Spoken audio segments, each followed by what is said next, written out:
It's time for good energy, and I'm Dr. Julie, and welcome to Bodyful Day 130. And we are on day 5 of attention in the senses. And today we're going to talk about the sense of smell. And the questions that's going to come up is, can smell help us focus? All right, let's start with the basics. Take a deep breath in and release. Take a deep breath in. Remember, expand, expand, expand, and tuck.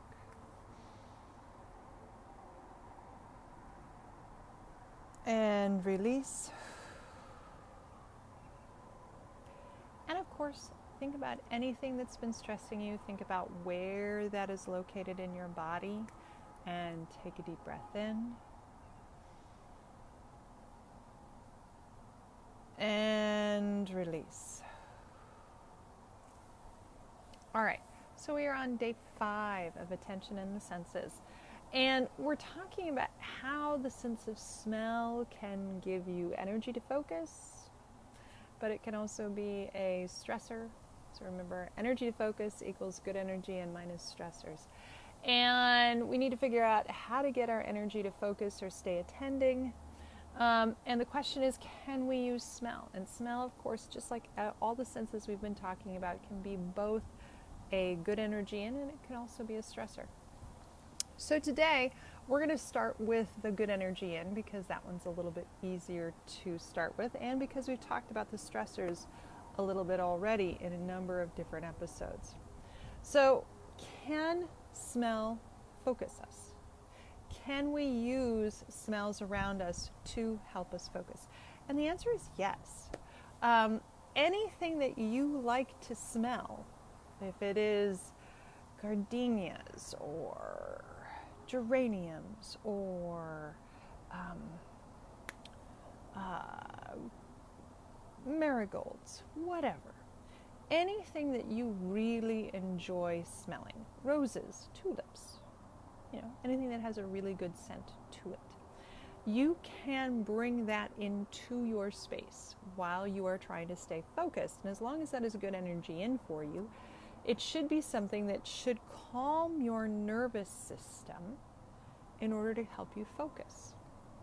So anything that you find pleasing, whether it be the smell of freshly cut grass or the smell of the laundry coming off the line, any way you can recreate that and it calms the nervous system, you can use that to help you focus. And part of that comes into biology, and part of that comes into learned behavior. So for example, I love the smell of sheets hung up on the line, and climbing into a bed that has been made with sheets that have been hung up on the line is like the most calming experience for me on the planet. Even better if I've just taken a shower, and that is all I smell. And interestingly, a study came out, I think about a couple of months ago, that showed that yes, clothes dried on a line smell different, because as the moisture comes off of the clothes, the sun alters the water molecule and makes it into ozone. And so what you actually are smelling with freshly hung out on the line clothes is the ozone in the clothes, or the ozone in the sheets. So if you find ozone calming, the other places, of course, you find ozone is at the beginning of a rainstorm, or, of course, at a lightning strike. You don't want to be at the lightning strike, but it can also be calming. If you find ozone calming, that's what you can do. You can also get ozone machines that do create an ozone layer. And that also might be calming and help you focus. Today I brought a couple of things that are considered nervous system calming. Again, considered doesn't mean that they're actually nervous system calming for you. But vetiver is one of them. Vetiver is an essential oil that is considered globally nervous system calming. Frankincense is also nervous system calming. The citrus oils can also be considered nervous system calming. When you have an oil, You can diffuse it. If you don't have a diffuser, you can get hot water and put a couple of drops in it, or boiling water and put a couple of drops in, and make that sort of diffuse based on the steam.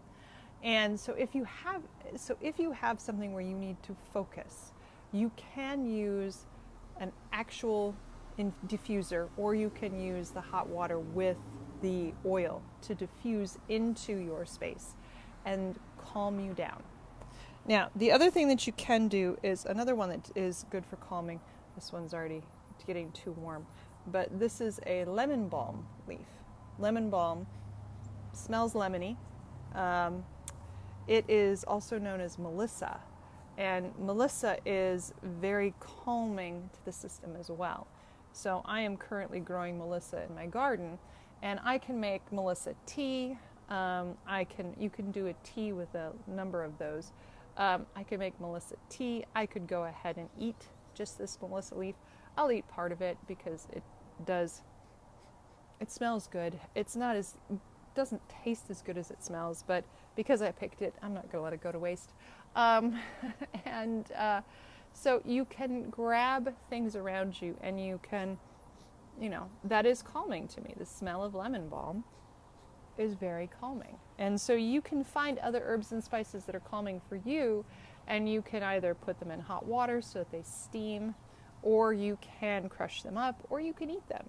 Because if they're calming to you, of course we're working on smell, they should be also calming to you internally too. All right, so let's get to the other side of the equation. We have smells that calm the nervous system. We also have smells that don't calm the nervous system. And right now, of course, I'm working through, if you've watched the exercise and the senses, you know that I'm working through clothes that got folded that shouldn't have gotten folded because they were in the washing machine I washed them in the morning, and then I didn't throw them in the dryer until the evening. But of course, as it goes, during the summer, they cannot stay in there for 8 hours because they start to get smelly. So I'm currently working through all of my clothes to figure out which ones smell and which ones don't, and then I'm dumping them back in the wash. Very annoying.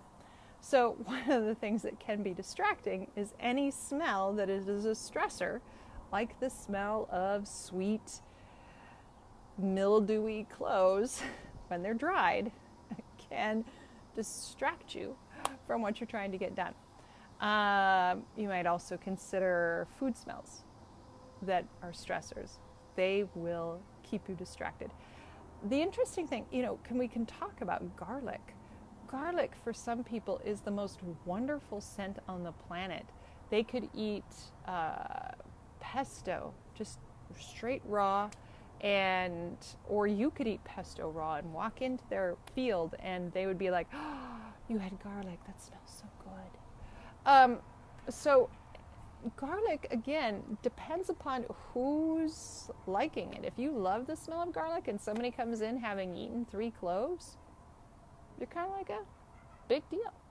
But if you don't like garlic, then that's when somebody else's physical smell is going to distract you from your activity. All right. I can't think of any other smells. Any other smells that really distract you are the negative smells that cause you to either cause your nervous system to crash because there's something biological related to it, or you've had an experience that smell is linked to. For me, it's the smell of diesel fuel. When I smell diesel fuel, I cannot focus because that automatically sends me into the sensation of being motion sick or car sick, because we used to have a Toyota that, I'm sure it was diesel.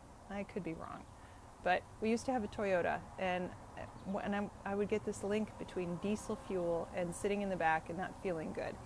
And I don't even really remember the car because I think I was maybe 4 or 5 at the time, but I remember the smell of fuel and the car and not feeling good.